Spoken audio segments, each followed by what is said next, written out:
اعوذ باللہ من الشیطان الرجیم، بسم اللہ الرحمن الرحیم۔ عائشہ اسلامک ہسٹری کی پیاری بہنوں اور بھائیوں، السلام علیکم ورحمۃ اللہ وبرکاتہ۔ تمام تعریفیں اللہ کے لیے، وہی نیک لوگوں کا ولی ہے۔ میں گواہی دیتی ہوں کہ اللہ کے سوا کوئی معبود برحق نہیں، وہ یکتا ہے، اس کا کوئی شریک نہیں۔ اور میں یہ بھی گواہی دیتی ہوں کہ حضرت محمد مصطفیٰ صلی اللہ علیہ وآلہ وسلم اللہ کے بندے اور آخری رسول ہیں۔ یا اللہ ان پر اور ان کی آل پر اور تمام صحابہ کرام پر اپنی رحمتیں، برکتیں اور سلامتی نازل فرما، آمین۔ میری بہنوں اور بھائیوں، آج کی اس ویڈیو میں آپ کے ساتھ یکم ربیع الاول کے دن کا خاص عمل اور وظیفہ شیئر کرنے جا رہی ہوں۔ یہ عمل، یہ وظیفہ بہت ہی زیادہ بابرکت ہے۔ میری بہنوں، عید میلاد النبی کا مبارک مہینہ شروع ہونے لگا ہے، تو عید میلاد النبی کے اس مبارک مہینے کا آغاز ہمیں چاہیے کہ درود پاک سے کریں اور درود پاک کا نذرانہ پورا مہینہ کثرت کے ساتھ پیش کرتے رہیں، کیونکہ ربیع الاول وہ مبارک مہینہ ہے کہ جس میں رب العالمین نے محسن انسانیت پیغمبر اعظم حضرت محمد مصطفیٰ صلی اللہ علیہ وآلہ وسلم کو رحمت مجسم بنا کر اس دنیا میں بھیجا۔ آپ صلی اللہ علیہ وآلہ وسلم نے اپنی روشن تعلیمات اور نورانی اخلاق کے ذریعے نہ صرف دنیا سے کفر اور شرک اور جہالت کی تاریکیوں کو دور کیا، بلکہ بدعت اور غیر رسومات کو ختم کیا اور سنت اور شریعت کے زیور سے ہمیں آراستہ کیا۔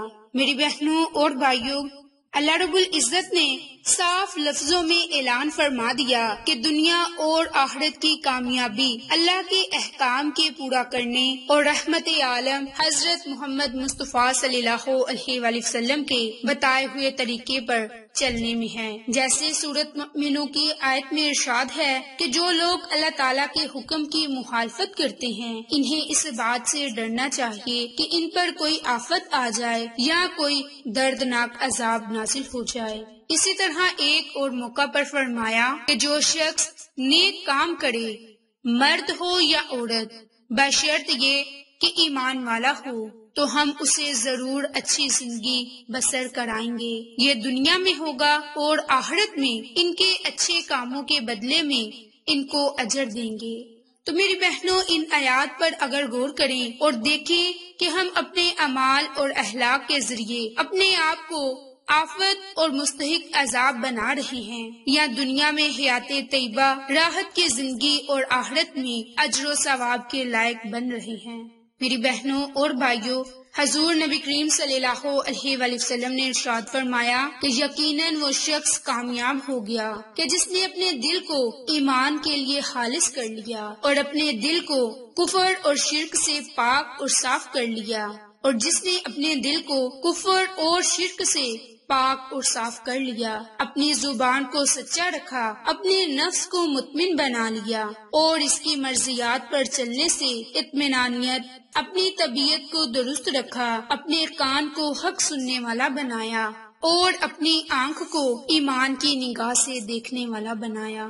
باحوالہ امام احمد۔ میری بہنوں اور بھائیوں، اسی لیے ہم سب کے لیے ایک لمحہ فکریہ یہ ہے کہ اللہ تعالیٰ اور اس کے پاک رسول اللہ صلی اللہ علیہ وآلہ وسلم کی بتائے ہوئے رستوں پر عمل کریں، اپنی دنیا اور اپنی آخرت کو بہتر بنائیں، تاکہ ہم دنیا میں بھی کامیاب ہو سکیں اور آخرت میں بھی رسوا نہ ہو سکیں۔ کیونکہ میری بہنوں اور بھائیوں، اللہ کے ناموں میں اتنی طاقت، اللہ کے کلام میں اتنی طاقت، اتنی تاثیر ہے کہ جب ہم اللہ کی ذات کو پکار کر اللہ سے کچھ مانگتے ہیں تو رب کریم ہمیں ضرور عطا کرتا ہے۔ اس لیے ہمیں چاہیے کہ اللہ کی ذات سے ہر وہ چیز مانگے جس کی ہمیں طلب اور ضرورت ہے۔ تو میری بہنوں اور بھائیوں، آپ نے یکم ربیع الاول کے دن جو قرآنی عمل، قرآنی وظیفہ کرنا ہے، وہ اب آپ کے ساتھ شیئر کرنے جا رہی ہوں۔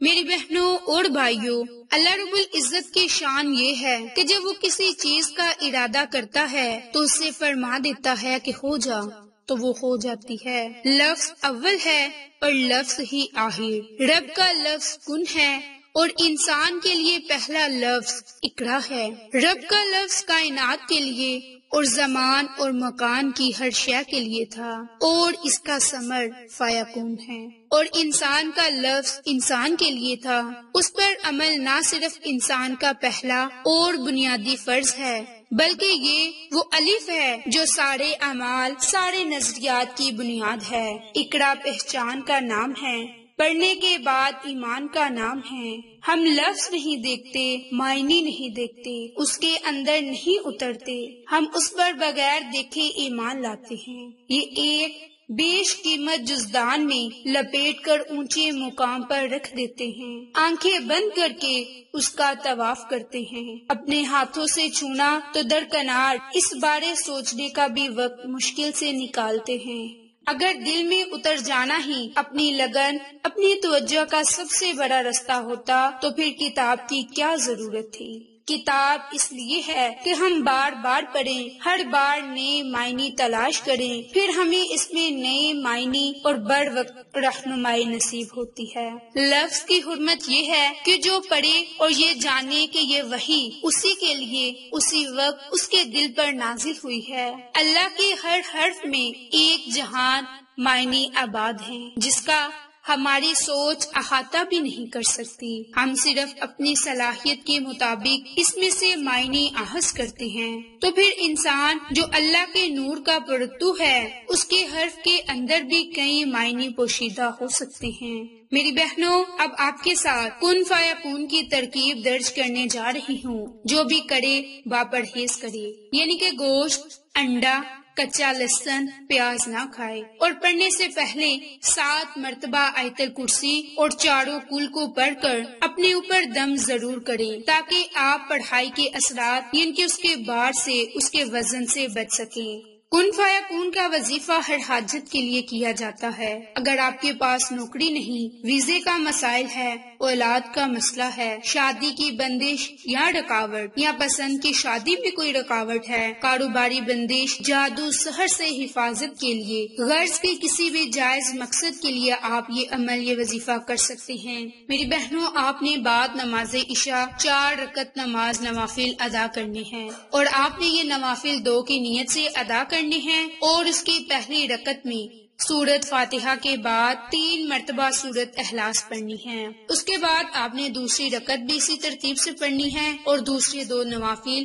آپ نے اسی ترتیب اور اسی طریقہ کار سے پڑھنی ہے۔ جب آپ یہ نوافل پڑھ لیں تو پھر آپ نے 1000 مرتبہ کن فیکون اور اپنے مقصد کی نیت کے مطابق آپ نے 1000 مرتبہ کن فیکون کو پڑھنا ہے۔ اول میں، آخر میں درود پاک کو لازم پڑھیں، اور جب یہ آپ عمل کر لیں تو سجدے میں جا کر دعا کریں۔ انشاءاللہ تعالی اللہ کے حکم سے مشکل حاجت ضرور پوری ہوگی، ہر جائز مقصد میں آپ کو کامیابی ضرور ملے گی۔ تو میری بہنوں اور بھائیوں، یہ خاص عمل، یہ وظیفہ کن فیکون کا عمل ہے، 1 ربیع الاول کے دن سے لے کر 10 ربیع الاول کے دن تک بھی کر سکتے ہیں۔ جب بھی آپ اس ویڈیو کو دیکھیں تو آپ یہ نوافل ان پہلے 10 دنوں میں لازم پڑھ لیں۔ انشاءاللہ اس کی برکت سے دنیا بھی سنور جائے گی اور آخرت بھی۔ تو میری بہنوں اور بھائیوں، آپ کو یہ ہماری ویڈیو پسند آئے تو اسے لائک، شیئر اینڈ سبسکرائب کریں۔ جزاک اللہ۔